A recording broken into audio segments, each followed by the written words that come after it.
Disclaimer. This book may contain content that is considered historically inaccurate or culturally insensitive by modern standards. My hope is that by exploring old literature, we will better understand why people of the past thought the way that they did and understand the influences that shape their culture. This video is not intended for young audiences. Content warning for new Iowa. This chapter is rather heavy on the period-typical racism as well as negative stereotypes towards people who are uneducated. Listen at your own risk. Hi, I'm Morgan, and today I'm excited to read you from Paul Bunyan by James Stephens. New Iowa. Paul Bunyan, a historian first, an industrialist second, an inventor third, an orator fourth, was perhaps an artist in the fifth degree of his importance. Most authorities among the loggers of today insist that he was a great man of only 4 parts. They declare there was no art in him. The authorities of the classroom, less reverent and generous in their judgments, refuse to consider him as more than an industrialist, but the professors must be doubted a little, because they are certainly jealous of the great logger's simple eloquence and his popularity with the plain people. In the camps, I have heard college loggers quote a teacher, whom they called Professor Shermson, as follows. "Fellows, there is no use talking. Paul Bunyan was a conscientious logger, I guess. Maybe he wrote big histories, but, fellows, he didn't write great histories, and his inventions were only useful in his logging operations. Not one of them has become a universal boon to humanity. I expect he could make a right good speech, but mark this point now, there is a difference between a right good speech and eloquence. Eloquence, fellows, must have morals and ideals in it to be eloquence, and as Paul Bunyan had French-Canadian blood, I must believe that his orations had more of Latin emotionalism in them than of real American ideals and morals. I guess we'll agree, fellows, that his Nordic foreman was a man of greater moral force and of fairer mind." I do not know the rest of the professor's argument, as the college loggers would listen to no doubts against the teachings of Professor Shermson, so I always leave them when they went too far in their educated talk. Some might think that Professor Shermson was misquoted by his boys, but the first thing college loggers hear when they come to the woods is warnings about the dangers of telling falsehoods in the bunkhouses, so it is probable that the words which they attribute to Professor Shermson are typical of the teachings about Paul Bunyan in American universities. But so long as trees are felled, the race of loggers will hold to a staunch faith in Paul Bunyan as the supreme historian and maker of history, the most resourceful inventor, and the most powerful orator, as well as the most enterprising industrialist of all time. But they too question his art. He appreciated the folk songs and tales of his men, it is admitted, and he had his playhouses, wherein he painted and sculpted about. His paint pots are still to be seen in the Yellowstone, and his wall painting in the Grand Canyon shows that he was clever with the brush. Most of his sculpture was left unfinished, but it is impressive for all that. His beginnings for the busts of Johnny Inkslinger and the Big Swede, the unfinished works in the Yosemite, which are called North Dome and Half Dome, plainly show that he was no crude chiseler. But it is no wonder that the loggers have little to say about their hero's artistic creations, for these works had nothing to do with the logging industry, and he had no help from his men in making them. He only amused himself with art when he had no difficult labors to perform. Then, it is known that he opposed the teaching and practice of art among his loggers. He was particularly opposed to the writing of poetry by his men. He encouraged the making of simple songs and the telling of true tales by picked men, bunkhouse bards. But even these favored minstrels dared not attempt the making of grand, grave, and lofty verse. The earnest and reverent critic who studies Paul Bunyan will come to reason, however, that the Master Logger's Camp Rule 31,721, which prohibited the writing of poetry, is no fair indication of his own feeling for noble rhymes. It only proves that he thought his loggers no more fitted for the enjoyment of art than they were fitted for the understanding of history or the comprehension of scientific inventions. It is very probable that Paul Bunyan himself wrote tragic blank verse in his exuberant youth, and happy hunting songs in his elder years of discouragement, but he kept them to himself. He felt that all art was dangerous for his loggers. He knew that poetry was especially so. This he learned in his attempt to log off New Iowa, for there the loggers all turned poets and nearly ruined the logging industry. Paul Bunyan's decision to move to New Iowa developed from the thought that its healing climate would hasten the convalescence of Babe the blue ox, and that its orange palms would give his men the tough logging which they sorely needed. Babe, having fallen sick, had been near to perishing from Johnny Inkslinger's newfangled cures, but he was saved when the camp doctor got sense and returned to his old-fashioned, reliable remedies. The blue ox was now cured, but he was far too weak to begin hard labor at once, so his master was put to it to devise a plan that would let Babe regain his strength and yet give natural labor to the loggers. Since leaving the Hickory Hill country, they had done little of the grand work for which they were born. They had lost a great deal of their innocent pride and self-respect, and toiling with picks and shovels, and Johnny Inkslinger's abandonment of scientific medical practice for medical oratory had shaken their faith in the integrity of his knowledge and the scope of his power. In the time when he had written his figures and made his cures without explaining and glorifying them, the loggers had regarded him as a worker of mysteries and had been in great awe of him. But now that he had revealed his mind from a soapbox, the loggers only remembered his eloquent boasts and his failure to make good. Alcohol and Epsom salt seemed common to them now, and they laughed at the camp doctor for having had to go back to them. Paul Bunyan heard them poking rough fun at Johnny Inkslinger's folly on their first night in the Oregon camp, after their return was made from the wet desert country. In words, there is a magic poison which is more powerful than the plain substance of them, mused Paul Bunyan. This magic whips emotions and stuns sense, and it overpowers any mind which is 1 part sense and 9 parts emotion. And these loggers of mine. Another clamor broke out in the bunkhouses, and Paul Bunyan, smiling sadly, listened to hear what nonsense his men were talking now. The bunkhouse cranks were the leaders in the new uproar, and when the master logger heard their words and the applause that followed, his eyebrows drew down in a frown which the moonlight could not penetrate, and his eyes had a hard glitter in the shadows.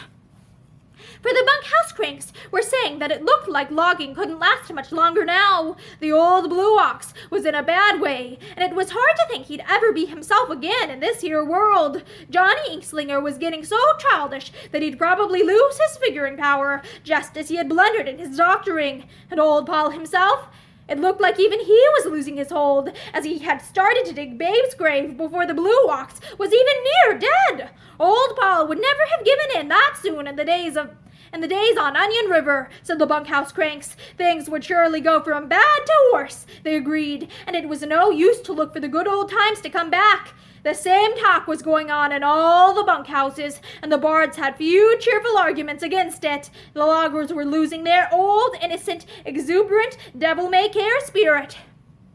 Paul Bunyan sat down on 6 of the high hills above the whale corral, pulled up a young fir tree, and began to brush his beard and ponder. He had no doubts of his own powers, and he felt that Johnny Inkslinger was as great as ever. The timekeeper's recent obsessions and eccentricities were due to the lowness of spirit, the stagnation of soul, which comes sometime to all mental men. He was now recovered, and he would certainly do his part in the making of logging history as well as before, perhaps better. The trouble now was with the loggers. True men of muscle, the best virtues for them to possess were unquestioning loyalty and faithfulness to their leaders, and simple confidence in them.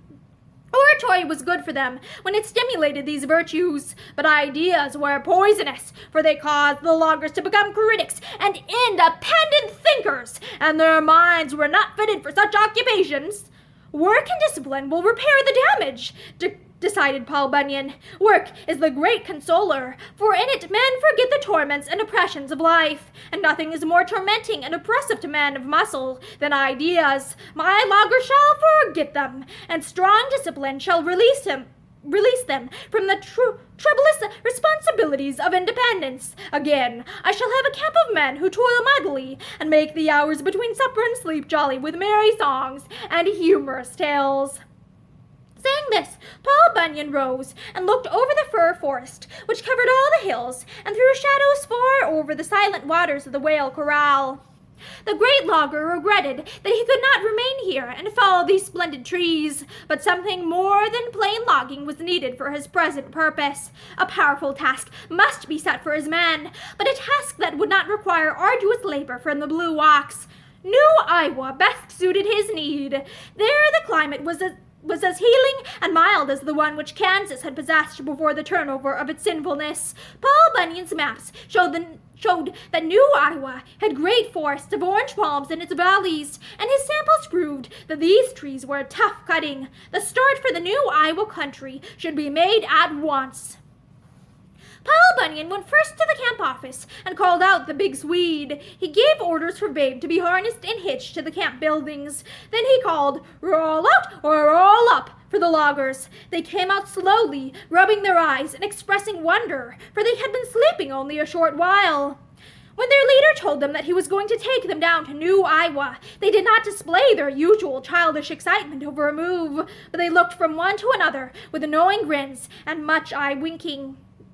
The bunkhouse cranks whispered, "Oh, Paul's off on another wild goose chase," and some of the boldest among them declared that they had never seen better logging than the Oregon country offered, and if they had their way about it, they'd stay right here. Paul Bunyan did not reprove them for their doubts and impertinent remarks. With a shrewd show of patience and forbearance, he made them a speech in which he cunningly portrayed their unreasoning enthusiasm for Johnny Inkslinger's new cures. Had it not been for their applause, the timekeeper would have quickly abandoned his unscientific notions, Paul Bunyan said, and the recent troubles would have been avoided. He hoped they had learned a lesson, the leader continued, that they would never again look for hurtful ideas in speeches, but for excitement, jollity, and contentment only, as that was the best that oratory could give them. Their business was not to think, but to fell trees. They were, beyond a doubt, the greatest tribe of loggers that would ever march through the woods, he said in conclusion, and as Paul Bunyan's men, they would have glory in history, but as thinkers they were no better than prattling children. "Back to your books," ordered the leader hero, "and I want no more nonsense from you about ideas." The loggers, blushing with shame and contrition, were quick to obey, and they all crawled under their blankets and hid their red faces. The big Swede had the buildings wired together by this time. The blue ox was hitched to the cookhouse. Paul Bunyan, the foreman, and the timekeeper took hold of the traces to help pull the long load, and the start for New Iowa was made. Babe had a hard pull over the mountains, and with all the help that was given him, he labored slowly up the slopes. He was wearied out when the tall timber country was reached at dawn. Paul Bunyan stopped for a rest, and the loggers came out to gaze upon the trees, whose tops were as lofty as the clouds. The great logger himself was delighted to find trees that towered far above his head, and he got an overpowering desire to try an axe and a saw on them. Here were trees that were too tall and large for his loggers to work on. This timber was made for him, and it offered him the chance for the historical individual logging accomplishment that he had always dreamed about. Paul Bunyan swore loudly that, redeemed loggers or no redeemed loggers, cured ox or uncured ox, he would send the camp on in charge of the big Swede. He would send the camp on in charge of the big Swede and the timekeeper and enjoy a holiday of powerful, pleasant labor. So he set up his workshop and built himself a cross-cut saw that would span even the largest trunks. He made a regulation felling axe of a size to fit his hands, and he devised some wedges from Babe's old ox shoes.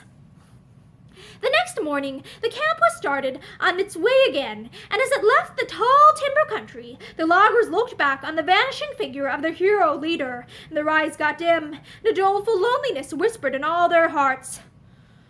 "Paul Bunyan's a good and mighty man," they said sincerely. Happily, New Iowa was a country of such enchanting, colorful aspect that the loggers were consoled when the camping place on Lavender River was reached.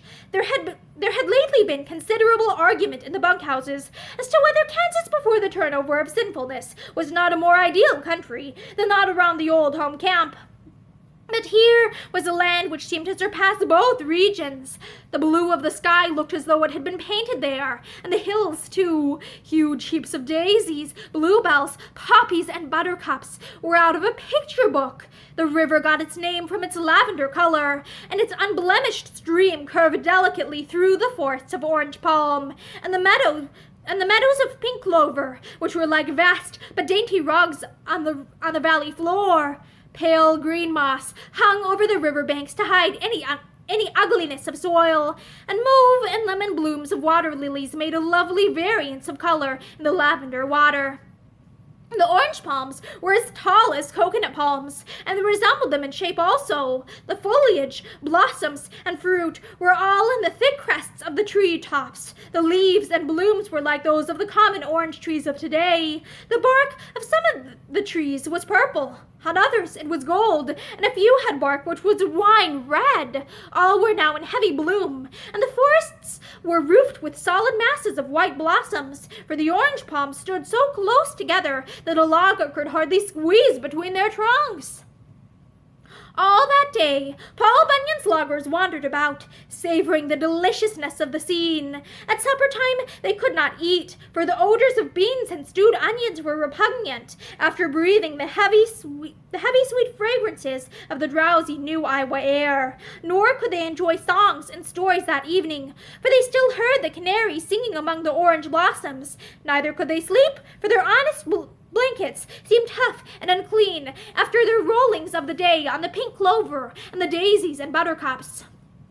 But there was no poetry in the big sweet soul, and he called them out at sunup with a vulgar, "Roll out or roll up, by Yemeni!" He only thought of the job before him, and he was out to show Paul Bunyan that the camp had been left in capable hands. The loggers, beguiled by the charms of their new delicacies, all shaved and donned clean underclothes before they came out to work, and the big Swede growled at them for being late. "We got bumyob harno," he said. "We got swamp here first, for by Yemeni these trees too close for fall now. You got brush hooks, climb tree, and I think you better swamp first no. I guess so." The big Swede was in a tremble from his greatest oratorical effort, and he hastened to give the blue ox some hay, that he might recover his composure. When he had returned, the loggers were moving slowly for the forests, each man carrying a brush hook over his shoulder. When they reached the orange palms, each man selected a tree and climbed it, and by noon thousands of purple, gold, and wine-red trunks were bare and glittering in the sun, their tops swamped away. The ground around them was piled 6 feet high with blossom-laden boughs. This, for the loggers had swamped languidly. For a week, the swamping went on with fair progress, and the big Swede rejoiced in the thought that he was so conducting operations that Paul Bunyan would give him high praise. Then the loggers spent their first Sunday of indolence in this hyacinth land. Hot biscuits limb, alarmed by the piles of uneaten food which were left on the tables from each meal, prepared a grand feast. He and the baker and their helpers used their skill to the utmost on it, but it was a vain effort, for at dinner time not one diner appeared. The loggers had all flocked over the hills, and they were now swimming in the waters of the southern sea, those warm, crystal waters which lapped languorously on the golden strands of New Iowa. And the loggers caught pink and white seashells, and when they heard the soft music of them, they began dancing. And when sundown came, they were singing also. Prancing and warbling, they returned to camp in the moonlight, forgetting their clothes. Imagine now the wrath and perplexity of the big Swede next morning when he saw the loggers running nakedly about, hopping, skipping, and posing. He roared at them till they remembered their work and recovered their boots and clothes from the seashore. But when they were once more aloft in the orange palms, they swamped off few of the blossom-laden boughs. Instead, most of them brought out pencils and paper and began to write. It is certain that Paul Bunyan would never have sent his camp to New Iowa if he had known that its scenery would evoke longings to write poetry in even the simplest souls, thus taking their energies from useful labor. The loggers could not be blamed. For a week now they had been tramping back and forth through piles of orange blossoms which reached their armpits. A sky of painted blue had glittered above them. Lavender waters, pale green banks, pink meadows, hills of daisies, bluebells, poppies, and buttercups had bewitched them also, and the honeyed melodies of and the honeyed melodies of canaries had poured into their ears from dawn to dusk each day. The devil himself, coming to such a land, would throw down his pack of sins and temptations and sit upon it to think out a sonnet. But the big Swede had no soul, and the loggers' abandonment of labor puzzled and angered him. He yelled at them until some were shaken from the trees, but not one lost his pencil and paper. Johnny Inkslinger, hearing the uproar, left off his figuring and delivered an oration, but the loggers went on writing dreamily, paying no heed to the timekeeper. "You will have to get them up," he said to the big Swede. "It's a case which only Mr. Bunyan can handle." He went back to his ledgers, and the foreman reluctantly set out for the tall timber country. "You will have to give them up," he said to the big Swede, "and it's a case which only Mr. Bunyan can handle." He went back to his ledgers, and the foreman reluctantly set out for the tall timber country. The big Swede found Paul Bunyan in such happiness over his labor that it seemed evil to tell him disturbing news. The great logger had all the tall trees felled by now, and he was grubbing out the stumps. He was at work on the last row of them when the big Swede found him. "Needing me already?" he asked jovially. "Well, first help me drag out these stumps, then tell me your difficulties." He said this, seeing the embarrassment of the big Swede and hoping to make him easy in mind. The two mighty men then tackled the row of stumps, and in a short time they were uprooted, leaving an enormous chasm, the chasm which in this day is called Yosemite. "Now, there is a historical accomplishment for all to read about," said Paul Bunyan, with great satisfaction. Followed by his foreman, he then strode over to the bay and washed away the stains of toil. This done, he sat down and began to brush his beard with a young redwood tree. "Now I will listen to you," he said. The big Swede's account of the loggers' strange doings astonished him. The foreman had said nothing about their writing, for he had never heard of poetry, and had hardly noticed the papers and pencils in the loggers' hands. "I think they just got lazy now," he said, nodding sagely. "I hope it is nothing worse," said Paul Bunyan. "Laziness I can cure. But come, we must reach New Iowa before sundown." The two great men traveled swiftly, and they reached the orange palm forests just as the sun was touching fluffy clouds on the western horizon. The loggers, gathered in the meadows around the camp, were reading aloud from pages which they held in their hands. They did not observe the approach of their leaders, and when Paul Bunyan got within hearing distance of them, he stopped and listened. My apologies. "Blossoms, white blossoms, oh orange palm blossoms, my heart is afloat on a sea of white blossoms. My heart is a cry with the calls of canaries, my heart is a swoon with the odor of clover." This was the shouting of one logger. Another's roar sounded above the many. "A snow of daisies on the hill, white drifts all starred with gold. But such snow wilt never chill, it never makes thee cold." This logger went on yelling about a rain of buttercups that would not make you wet, and a soft hail of poppy petals, and a wind of bluebells, but by and by he seemed to get mixed up, and his voice got hoarse. Then another logger made himself heard above the tumult of bawled rhythms. He cried, "From Onion River did I come, seeking a sweet opprobrium, a glorious derogatory, for my rare lust and allegory. When I reached this dear venial state, how my heart did debilitate! It leered, it flushed, it energized, but its emulsion I disguised. I doffed among the daisies snide, till their one petals mortified. Egregious as incessant Noah, I swamped in carnal New Iowa." "Poetry!" gasped Paul Bunyan. "Thunderation! Holy Mackinaw!" But the loggers did not hear him, and Shanty Boy, the great bunkhouse bard, now made himself heard above the din. "Oh ho! I am a bully boy. I come from Thunder Bay. A Pokemoosh and Salt Cushan. I got the right away."